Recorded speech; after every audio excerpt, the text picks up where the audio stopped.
का हिस्ट्री का चैप्टर 3 का जो नाजिज्म और the rise of the Hitler का ये नोट्स का पार्ट 2 और अंतिम पार्ट है। पार्ट 1 ऑलरेडी लोड हो चुका है।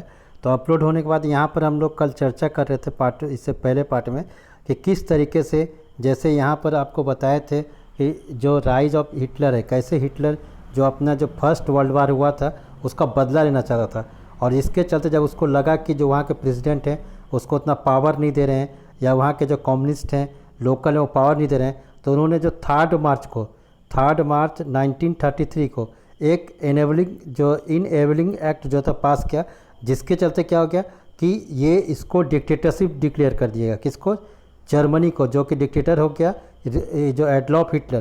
तो इसके बाद जाके यहाँ पर आप देखेंगे कि पुल आउट द, और उसका लीग ऑफ जो नेशन, जैसे यार यूनाइटेड नेशन ऑर्गेनाइजेशन है, तो उस समय इससे जो 1924 अक्टूबर 1945 को इसकी स्थापना हुई थी, उससे पहले लीग ऑफ नेशन था। तो वो 1933 में वहाँ से जर्मनी अलग हो गया, बोला कि ये जो एग्रीमेंट हुआ है या जर्मनी को जो बेइज्जती किया गया उसके चलते अलग होगा। और जो रूइनलैंड जो ट्रीटी ऑफ वर्साई हुआ था, उसके बाद रूइनलैंड जो फ्रांस में चले गया था, उसको 1936 में जो जर्मनी है कैप्चर कर लेता है हिटलर के अंडर लीडरशिप में। और उसके बाद जाके जो ऑस्ट्रिया और जर्मनी जो है 1938 में एक साथ आता है, और ऑस्ट्रिया और जर्मनी का दोनों का एक ही, ऑस्ट्रेलिया नहीं ऑस्ट्रिया, ठीक है, दोनों का एक ही स्लोगन था कि 1 पीपल 1 एम्पायर एंड 1 लीडर, कि एक देश में एक ही आदमी, एक एम्पायर होना चाहिए और एक नेता होना चाहिए।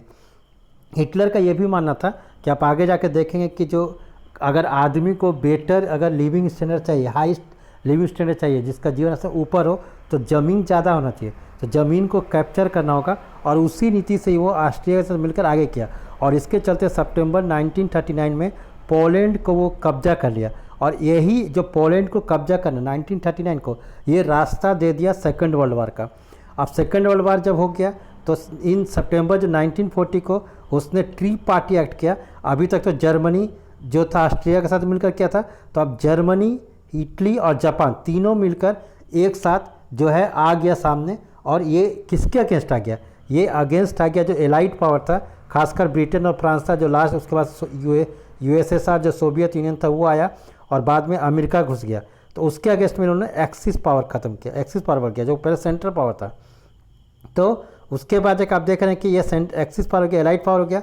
अब ही attacked the Soviet union in जून 1941। अब जो एक्सिस पावर था जर्मनी, इटली और जापान मिलकर रस्सा जो ये जैसे सोवियत यूनियन मतलब यूएसएसआर, जिसको आज रस्सा कहते हैं, उसमें से टूट गया बाद में 1990 में, बहुत सारा अलग कंट्री बन गया, उसको 1940 में आक्रमण कर दिया। अब वहीं से जो था स्टार्ट हुआ, लड़ाई स्टार्ट हुआ। और जैसे हम बताया कि वीडियो का शुरुआत में ही बताया था पार्ट 1 में कि किस तरह हिटलर ने अपने जो मिनिस्टर थे, जो प्रोपेगेंडा मिनिस्टर थे, उसके साथ मिलकर बर्लिन में बंकर में अपने को सुसाइड कर लिया। और उसी सुसाइड के बाद जाकर 1945 में एलाइड पावर जो था वो माने कि पूरी तरह से जीत गई। और ये जीतने के बाद आप देखें कि 1945 जो था मई, जून, जुलाई, अगस्त में जो था जापान उभरने की कोशिश किया, और उसने ये और पीछे नहीं हट रहा था। तो अमेरिका ने आपको पता होगा कि 6 अगस्त 1945 और 9 अगस्त 1945 को उसने बम की गिरा दिया, और वहाँ पर जिसको जो कि सबसे एटम बम डिवास्टिंग माना जाता है। तो इस तरह से आप देख रहे हैं कि हिटलर जो अपना जो व्यू था, विजन था, वो पूरे दुनिया में लागू करना चाहा, कब्जा करना चाहा। तो उसका विजन क्या था उसका पूरे विश्व को कैसे देखना चाहता था। तो सबसे पहले इसी को समझते हैं कि नाजी क्या चाहता था। तो वो चाहता था कि रेशियल सुपरमेसी क्या, कि जो हिटलर था वो मानता था कि जो रियल जर्मन है वो आर्यन है, जैसे हम लोग भी हैं इंडो आर्यन कहलाते हैं, तो वो जर्मन आर्य कहता था। जैसे हम लोग का स्वास्तिक का चिन्ह ऐसे होता है, वो भी स्वास्तिक उसका सिंबल है। तो यहाँ पर जो था इंडो आर्यन का, और वो बोला कि वो जो है टॉप होता है, उसका हाइट कम से कम एवरेज 6 फीट होता है, लेकिन इंडिया का जो इंडो आर्यन थोड़ा सा कम एवरेज हाइट, और जबकि जीव जो कि यहूदी है वो सबसे नीचे होगा, निम्न वर्ग में। तो ये दुनिया का उसका नज़र था। नाजी के नज़र में जो नाजी जो था, हम बताया कि नेशनल वर्कर पार्टी का बाद में ही जो सोशलिस्ट वर्किंग पार्टी कर दिया गया, जिसको नाजी बाद में कहा जाने लगा। तो उसका क्या था, जैसे हम बताया कि अभी उसका था कि हाई स्टैंडर्ड ऑफ लिविंग का मतलब कि उसको ज़्यादा ज़मीन, यानी लिविंग्सवर्थ जो बताया कि इट मीन लिविंग स्पेस, रहने का जगह चाहिए। Hitler believe that new territory had to acquired, कि नए देश को कब्जा करो to force settlement of the German people.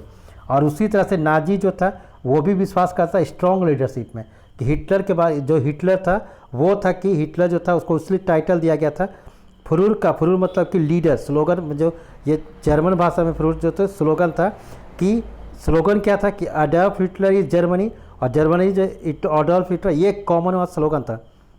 National जो सोशलिज्म था वो ये था कि कैपिटलिस्ट के अगेंस्ट जाओ। नाजी जो था पूंजीवाद और समाजवाद दोनों का विरोध करता था, लेकिन उसका फिलोसफी था कि नेशनल सोशलिज्म, कि सबको न्याय मिले। अब यहाँ पर युद्ध, अब जर्मनी को स्ट्रॉन्ग बनाने के लिए कि आगे भी स्ट्रॉन्ग बने रहा, तो उसने स्कूल में भी अटैक किया। स्कूल में क्या किया, एजुकेशन सिस्टम चेंज किया, उसने इसको युद्ध इन नाजी जर्मनी कहा। तो क्या था इसको समझने को, उसके Hitler felt that strong Nazi society could be stabilise only by teaching children Nazi ideology, कि जो बच्चे हैं उसको नाजी का विचार बताना होगा। तो इसलिए उसने क्या किया कि जो ज्यूज था, यहूदी था, उसको स्कूल से हटा दिया गया। जो बच्चे थे उसको अलग कर दिया गया, जैसे जर्मन थे और यहूदी था दोनों को अलग एक साथ नहीं बैठना था उसको। और जो यहूदी और इस तरह से जो माने फिजिकल हैंडीकैप थे या जो जिप्सी थे जो कि अलग धर्म थे, उसको वो लोग ने स्कूल से भगा दिया। और स्कूल टेक्स्ट को फिर से लिखा जाने लगा, उसमें रेशियल साइंस बताया गया, उसमें बताया कि नाजी का आइडिया क्या था। तो चिल्ड्रेन को जो था एक लॉयल बताया गया, मैंने वफादार होने के लिए, और ज्यूज यहूदी को नफरत करने का, हिटलर को पूजा करने के लिए। फिर यूथ ऑर्गेनाइजेशन का सेटलमेंट हुआ, जिसमें था कि उसको जर्मन यूथ को सिखाना था स्पिरिट ऑफ नेशनलिज्म सोशलिज्म, कि उसको समाजवाद सिखाना राष्ट्र के लिए। और रिगुलस आइडियोलॉजी था कि लड़ना है, तुमको अपने जो सेवा करना है देश के लिए। अब महिला का क्या काम था, तो महिला का जो काम था वो नाजी जर्मनी क्या था कि गर्ल्स को पढ़ाया जाता था कि वो एक अच्छा मदर बने, और वो प्योर ब्लडेड आर्यन बच्चा को जन्म दिया। अगर कोई काला लूला लंगड़ा दे दिया तो बच्चे को भी मार दिया जाता था। गर्ल्स को मेंटेन करना था कि प्योरिटी ऑफ रेस, कि वो अपने धर्म अपने ही जाति में वो शादी करे, ये कि जीव से नहीं कर ले, या फिर घर का देखभाल करे, और अपने बच्चे को नाइजी का जो आइडियोलॉजी उसको पढ़ाए। हिटलर ये भी कहता था कि in my state the mother is the most important citizen, कि मेरे देश में माँ जो है वो सबसे महत्वपूर्ण नागरिक है। लेकिन नाजी जर्मनी जो है हर मदर को इक्वली ट्रीटेड नहीं था। अगर किसी का बच्चा जो था छोटा जन्म ले लिया, नाटा हो गया, गोरा नहीं है, तो उसको भी सजा दिया जाता। वुमन को रेशियल अनडिजायरेबल चिल्ड्रन जो था पनिश किया जाता। इसी में बताया गया अगर जो अनडिजायरेबल चिल्ड्रन को बच्चा जन्म दे दिया तो उसको पनिश किया जाता था उसको, और जो अच्छा देता था उसको मैंने कि पुरस्कार भी दिया जाता था। वीमेन को इनकरेज किया था कि ज़्यादा से ज़्यादा जब बच्चा पैदा करे। और आर्यन वीमेन जो कि डिवोटेड था उसको कोड ऑफ कॉन्डक्ट का भी ख्याल रखना पड़ता था, नहीं तो सजा होता था। अब नाजी का प्रोपेगेंडा कैसे हुआ, तो उसने क्या किया, सबसे पहले तो जो ज्यूज था उसको ऑर्थोडॉक्स ज्यू, यहाँ से समझने को उसको पहचान किया और बताया कि ज्यू जो यहूदी है वो माने कि दुश्मन है हम लोग का, वो पूंजीपति है, पैसा जमा कर रहा है और हम लोग का दुश्मन है।